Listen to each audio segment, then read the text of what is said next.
င်္ဂလာပါဒီနေ့မှာတော့ကျွန်တော်ကလစာ3သိန်းလောက်ပဲရတဲ့ဝန်ထမ်းတွေအနေနဲ့ကိုယ့်ဘဝကိုဘယ်လိုမျိုးတိုးတက်အောင်ဆင်လုပ်ဆောင်သွားရမလဲဆိုတဲ့အကြောင်းအရာနဲ့ပတ်သက်ပြီးတော့ဆွေးနွေးသွားမှာဖြစ်ပါတယ်ဒီကနေ့ခေတ်မှာဆိုရင်ကျွန်တော်တို့ကုန်စည်နှုန်းတွေအသုံးစရိတ်တွေတိုးမြင့်လာတဲ့အတွက်ကြောင့်မလို့လစာ3သိန်းပဲရတယ်ဆိုရင်ရှင်းတန်ရုံလောက်ပဲရပ်တည်နိုင်ရပါတော့အဲ့လိုမျိုးအချိန်ကစားတော့စရိတ်တွေအဆောင်ငါးပဲဆိုရင်အဆောင်စရိတ်တွေလမ်းစရိတ်တွေဖယ်လိုက်လို့ရှိရင်လကုန်မှာပတ်စံချမှုတော့မနေရုံကန်ရတယ်အဲ့ဒီအပြင်အိုမိသားစုကထောက်ပံ့နေရတယ်ဆိုရင်ငွေကြေးအခက်အခဲဖြစ်သွားနိုင်တယ်ပေါ့နော်အဲ့ဒီကြားထဲမှာကျွန်တော်တို့ဟာတငယ်ချင်းတွေနဲ့ပြင်သွားတာမျိုးဝါသနာပါတဲ့ပစ္စည်းလေးတွေဝယ်ယူတာမျိုးဆိုရင်ပတ်စံမလောက်တဲ့အဖြစ်ကိုအကျွေးတောင်တင်နိုင်ဒီလိုအခက်အခဲလေးတွေရှိတတ်တယ်ပေါ့နော်အဲ့ဒီလိုအခက်အခဲတွေရှိလာပြီဆိုရင်ကျွန်တော်တို့ကစိတ်တက်ကြရုံနဲ့မဟုတ်ဘဲနဲ့ပတ်စံစုဖို့ဆိုတာမပြောနဲ့အောင်ဗျာတလချင်းစီကိုဘယ်လိုကြော်ဖြတ်ရမလဲဆိုတဲ့အတွေးနဲ့တင်ကျွန်တော်တို့ကတိုင်ပတ်နေတာမျိုးဖြစ်တတ်တယ်ပေါ့နော်အရေးကြီးတဲ့အချက်ကတော့ပတ်စံနေနေတဲ့အချိန်ဝင်နေတဲ့အချိန်မှာကျွန်တော်တို့ကကိုယ့်လက်ထဲမှာရှိတဲ့ပတ်စံတွေကဘယ်လိုစီးဆင်းသွားလဲဆိုတော့တေချာသိဖို့လိုတယ်အဲအကြောင်းမလို့ကျွန်တော်တို့ပထမဆုံးအနေနဲ့သုံးစရိတ်ကိုစနစ်တကျစီမံခန့်ခွဲမှုတွေလုပ်ရတယ်ကိုယ့်အတွက်မသုံးမဖြစ်သုံးနေရတဲ့လိုအပ်ချက်ဒါမှမဟုတ်သုံးချင်အောင်တသက်အလိုဆန္ဒတွေကိုကျွန်တော်တို့ပြပြသားခွဲခြားတတ်ဖို့လိုအပ်တယ်ဥပမာကိုယ့်ရဲ့နေ့စဉ်သုံးစွဲသမျှ expand တွေကိုဖုန်းရဲ့ application ဒါမှမဟုတ်ဒါစာအုပ်ထဲမှာပေါ့နော်အသေးစိတ်ချရေးကြည့်လိုက်တာမျိုးပေါ့အဲ့လိုမျိုးလုပ်လို့ရှိရင်ကိုကဘယ်နေရာထဲမှာငွေတွေယူစိတ်နေတယ်ဆိုတော့ကိုကတိတိကျကျသိလာနိုင်တယ်ပေါ့နော်အဲ့လိုငွေရောပေါက်တွေကိုပိတ်လာနိုင်ပြီဆိုရင်အခုမှငွေပုံငွေရှမ်းလေးတွေရလာတတ်တယ်အဲ့လိုပိုရှမ်းလာတဲ့ပတ်စံတွေကိုကျွန်တော်တို့ကကိုယ့်ရဲ့ skill တက်လာဖို့အတွက်ဒါမှမဟုတ် knowledge တွေတက်လာဖို့အတွက်ဆိုရင်သင်တန်းတွေတက်တာပဲဖြစ်ဖြစ်စာအုပ်တွေဖတ်တာပဲဖြစ်ဖြစ်ပေါ့နော်ဒါမှမဟုတ်လည်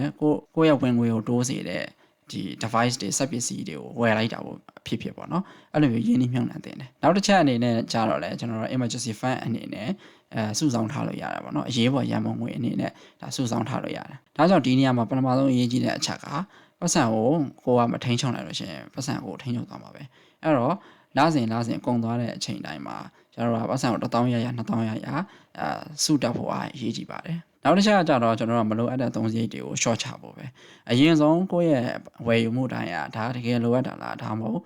်ခဏတော့လိုချင်တာလားဆိုတော့တေးချခွဲခြားတတ်ဖို့လိုအပ်တယ်ဥပမာနေရင်တောက်နေကြတန်ဖိုးကြီး coffee တွေနော်အလေးချင်းရဝယ်မိနေတဲ့ဒါမဟုတ်ပဲသည့်အစားတွေပေါ့နော်အဲ့အရာတွေကတစ်ခါသုံးလို့ရှိရင်နည်းတယ်လို့ထင်ရပေမဲ့လားချုပ်ကြည့်လိုက်လို့ရှိရင်တော်တော်များတဲ့ပမာဏတွေအဲ့တော့ကျွန်တော်တို့ကအကောင်းဆုံးနည်းလမ်းကပစ္စည်းတစ်ခုကိုမြင်ချင်းမဝယ်ပဲနဲ့48နာရီစောင့်ကြည့်တယ် waiting room ကိုအသုံးသင့်တယ်ပေါ့နော် waiting room ဆိုတာကကြတော့ကျွန်တော်ကစိတ်အလိုလိုက်ပြီးတော့ဝယ်ယူမိတာတွေကိုထိထိရောက်တားနိုင်တဲ့ဒါစီကံပေါ့နော်အဲ့ဒီလိုရှော့ချလို့ရတဲ့ပတ်စံတွေကိုမှကျွန်တော်တို့ကစနစ်တကျပြန်ပြီးတော့စုဆောင်းလိုက်မယ်ဆိုရင်ကိုယ့်ရဲ့ငွေကြေးအကျပ်တဲတွေကိုဖြည့်ရှင်းပြီးသားဖြစ်သွားတယ်ပေါ့နော်လစာနဲ့နေတဲ့ချိန်ဆိုရင်ကျွန်တော်တို့ကစိတ်တက်ကြနေကြမလို့ဘာဖြစ်လဲဆိုတော့လက်ရှိရနေတဲ့ဝင်ငွေထပ်ပိုရကျင်တယ်ဆိုရင်ကိုယ့်ရဲ့တန်ဖိုးရှိတဲ့အချိန်တွေကို skill development မှာရင်းနှီးမြှုပ်နှံပေါ့နော်အခုခေတ်မှာဆိုရင်ကျွန်တော်တို့က internet ရှိုံနဲ့ YouTube free course တွေကိုလိုက်ပြီးတော့လေ့လာလို့ရတယ်ပေါ့နော်ကိုကဒါတစ်နေ့ကိုတနားရီလောက်ပုံမှန်လေးအချိန်ပေးပြီးတော့ပဲဒါလေ့လာကြည့်လိုက်6လတစ်နှစ်လောက်ဆိုရင်ကျွန်တော်တို့ကျွမ်းကျင်မှုတစ်ခုကိုတက်မြောက်သွားလိမ့်မယ်အဲ့ဒီကျွမ်းကျင်မှုကပဲလက်ရှိတက်ပိုကောင်းတဲ့အလုပ်ကိုင်တွေရလာနိုင်တယ်ဆိုတော့ကျွန်တော်တို့ skill တစ်ခုကိုတက်မြောက်သွားခြင်းဒီလစာနေတဲ့တန်တရားတွေကနေရုံထွက်နိုင်ဖို့အတွက်အခွင့်အလမ်းကောင်းတစ်ခုပဲပေါ့နော်ဒီနေရာမှာတစ်ခုထပ်ပြီးတော့အကြံပေးခြင်းတာကိုက full time လုပ်နေတဲ့အပြင်ပေါ့နော်ကိုအားလက်တဲ့အချိန်လေးမှာလည်းဒါ side job တွေလုပ်တင်တယ်ပေါ့နော်ကိုကအလုပ်ပြီးသွားပြီဆိုရင်ဒီနေ့ကို2နာရီ3နာရီလောက်ဖြစ်ဖြစ်ပေါ့နော်အဲ့လိုမျိုး side job တစ်ခုကိုထပ်လုပ်တာရေရှည်မှာကိုယ့်ရဲ့ဒီ financial freedom ဖြစ်ဖို့အတွက်ကိုစိတ်ချတဲ့ရင်းနှီးမြှုပ်နှံမှုတစ်ခုပဲပေါ့နော်အဓိကတော့ကိုယ်မှာရှိပြီးသား skill ကိုအသုံးချပြီးတော့ freelancing platform တွေပေါ်မှာလှုပ်ရှားတာပဲဖြစ်ဖြစ်ကိုယ်ဝါသနာပါတဲ့အကြောင်းအရာတွေကို content ဖန်တီးပြီးတော့ social media ပေါ်မှာလူသိများအောင်လုပ်တာပဲဖြစ်ဖြစ်အဲ့လိုမျိုးအစပြောသင်တယ်ပေါ့နော်အစပိုင်းမှာတော့ပတ်စံတွေကအများကြီးရချင်မှရမယ်ဒါပေမဲ့ဒီဇိုင်းမလုံးဆောင်သွားလို့ရှိရင်ကိုယ့်ရဲ့ဒီ personal brand ကခိုင်မာလာပြီးတော့နောက်ပိုင်းမှာဒါ passive income အဖြစ်ပါအသွင်ကူးပြောင်းလာနိုင်တယ်ပေါ့နော်ဆိုတော့ကျွန်တော်တို့က full time အလုပ်လုပ်ပြီးတဲ့အဖြစ်ကိုယ့်ရဲ့အားလက်အချိန်တွေမှာ side job တွေလုပ်ခြင်းအဖြစ်လေဝင်ငွေရဖို့အတွက်အခွင့်အလမ်းကောင်းတွေရစေပါတယ်နောက်တစ်ခုကကြတော့ကျွန်တော်တို့က networking လုပ်ရမယ်ပေါ့နော်အဆက်အသွယ်မိတ်ဆွေများများရှာရမယ်အဲ့လိုမျိုး networking လုပ်တယ်ဆိုတာကြတော့ကျွန်တော်လူငွေရေးလုပ်ရတတ်မဟုတ်ပဲနဲ့ကိုယ့်အတွက်အခွင့်အလမ်းတွေစီကိုခေါ်ဆောင်သွားပေးမဲ့နေရာမှာကျွန်တော်တို့က networking ကိုပို့လုပ်တင်တယ်ပေါ့နော်အဓိကအဖြစ်ကိုစိတ်ဝင်စားတဲ့ neighbor တွေ community တွေFacebook group တွေ LinkedIn လိုနေရာမျိုးတွေမှာကိုသိထားတဲ့ဗဟုသုတတွေကိုမျှဝေပေးခြင်းအဖြစ်ကိုရှိနေတယ်ဆိုတာကိုတစ်ဖက်လူတွေသိထားအောင် branding လုပ်တင်တယ်ပေါ့နော်အဲ့လိုမျိုးကိုကတခြားလူတွေကိုကူညီပေးမိတ်ဖွဲ့ရင်လည်းယုံကြည်မှုကိုအရင်တည်ဆောက်တင်တယ်အဲ့လိုယုံကြည်မှုတွေရလာတော့မှတော့အလုပ်ကိုင်ကောင်းတွေဒါမှ project ကြီးကြီးတွေကအလုပ်လုပ်ကိုစီရောက်လာမှာပေါ့နော်အဲ့တော့ပြောရမယ်ဆိုရင် networking ကောင်းခြင်းကလည်းကိုယ့်ရဲ့ skill ကိုလူသိများအောင်ကြော်ညာပေးတဲ့အကောင်းဆုံးလမ်းကြောင်းဖြစ်တယ်လို့တယောက်တည်းရုန်းကန်နေရတဲ့အစားလို့ရှိရင်လက်တွဲခေါ်မဲ့လူရှိနေတာ ကိုရီမှန်းထားတဲ့ပန်းတိုင်ကိုမြင်မြန်ရောက်စေပါတယ်နောက်ထပ်အရေးကြီးတဲ့အချက်ကကျတော့ကျွန်တော်ငွေစုတဲ့လေ့ကျင့်ကိုပြုစုပြောထောင်တာပဲပတ်စံစုတယ်ဆိုတာကျတော့ပတ်စံအများကြီးရမှစုတာမျိုးမဟုတ်ပဲနဲ့ကိုလက်ထဲမှာပမာဏနည်းငယ်ဟုတ်ပဲမပြတ်မကွက်စုဆောင်းတတ်တဲ့ဒါ financial discipline ကိုပြောတာပေါ့နော်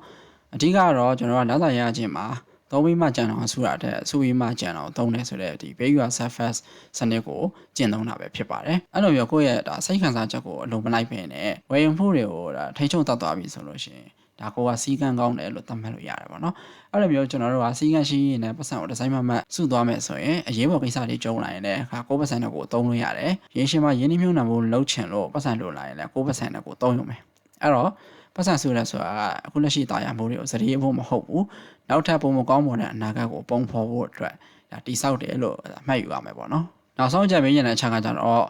long term ကိုပေါ့နော်ရေရှည်ပန်းနိုင်ရှိရမယ်ပေါ့နော်ရေရှည်ပန်းနိုင်တစ်ခုကိုသတ်မှတ်ထားဖို့ကကျတော့ကျွန်တော်တို့ကအရန်ရေးကြည့်တယ်ပေါ့နော်ဘဝမှာအရန်ရေးကြည့်တယ်အဓိကတော့ကျွန်တော်တို့ကနောက်ထပ်3နှစ်တောင်မှ5နှစ်မှာကိုယ့်ကိုဘလို့အခြေအနေမျိုးမြင်ချင်တယ်လဲဆိုတာကိုရှင်းရှင်းလင်းသိထားဖို့ကအရန်လိုအပ်တယ်အဲ့လိုသိသွားပြီဆိုရင်ကိုယ်ရည်မှန်းထားတဲ့ပန်းတိုင်းစီရောက်အောင်လို့အခုလက်ရှိလုပ်နေရမယ်အသေးစားအလုပ်လေးတွေကိုပြန်လဲခွဲထုတ်ပြီးတော့လမ်းကြောင်းတည်ဆောက်မယ်ပေါ့နော်အဲ့လိုမျိုးခိုင်မာတဲ့ရည်မှန်းချက်တွေရှိနေတဲ့အခါမှာကျွန်တော်တို့ကသွားနေနဲ့လမ်းခုလက်မှာအခက်အခဲတွေကြုံနေအောင်မှစိတ်တက်မကြပဲငါဒီရွယ်အကြောက်ကိုရောက်ဖို့အတွက်အလုံးလုံးနေတယ်ဆိုတော့ဒါတွန်းအားတွေ motivation တွေရစေတယ်ပေါ့နော်ဆိုတော့အချောက်အပြည့်ပြောမယ်ဆိုရင်ရေရှည်ပိုင်းနိုင်ဆိုတာကျွန်တော်တို့ကိုယ့်ရဲ့အနာဂတ်ကိုပုံပေါ်ထုစစ်ပြီးတဲ့အရာဖြစ်လို့ကျွန်တော်တို့ကကိုယ့်ရဲ့အိမ်မက်ကိုလက်တွေ့ကြကြအကောင့်နဲ့ဖော်ဖို့ဆိုရင်ရေရှည်ရည်မှန်းချက်ပိုင်းနိုင်တွေရှိရမယ်အဲ့ဒီပန်းတိုင်ကိုရောက်ဖို့အတွက်လမ်းပြမြေပေါ် roadmap တစ်ခုကိုလည်းတိစောက်ထားဖို့လိုတဲ့အကြောင်းကိုကျွန်တော်အကြံပြုလိုက်ရပါတယ်ဒီဗီဒီယိုလေးကမိတ်ဆွေတွေအကျိုးရှိတယ်ဆိုရင်ကျွန်တော်ရဲ့ channel လေးကို subscribe လေးလုပ်သွားခဲ့လို့ရပါတယ်เนาะနောက်နေ့တွေမှာလည်းနောက်ထပ်ကောင်းတဲ့ idea တွေနဲ့အတူပြန်လာခဲ့ပါမယ်အဆုံးထိကြည့်ရှုပေးတဲ့အတွက်ကျေးဇူးအထူးပဲတင်ရှိပါတယ်ခင်ဗျာ